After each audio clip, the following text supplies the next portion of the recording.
Muzday limonata.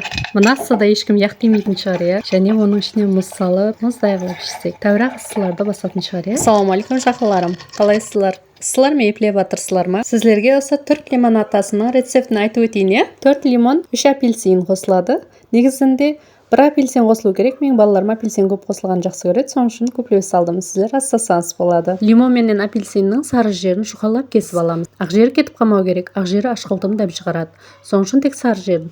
Осыны теркадан өткерсеңіз де болады. Жұқалап қырып аласыз теркадан. Апельсин лимонларды чопперге салып, үстіне 300 грамм құм шекерді салып, чопперден бір өткеріп, жақсылап езіп аламыз. Кейіннен сетада суын шығарып, сетада қалған қою жерлерін тастап жібермейміз. Отдельно пакетке салып, жұқалап, жайып, пышақпенен ызғалдырып, морозкеге салып қоямыз. Бір дана, екі данасын шайға салып жіберсек, мощный дәм шығарады. Морозкеге салып қойса, дәмі өзгермейді. Керек кезінде көк шайменен хаз етіп іше береміз. Осы 4 лимон, 3 апельсиннен 5 литр лимонад дайырладым.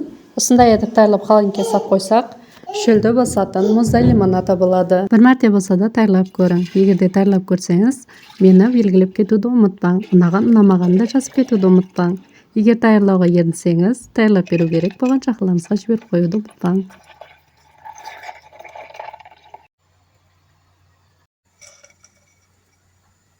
О, мұз шыны шыққан.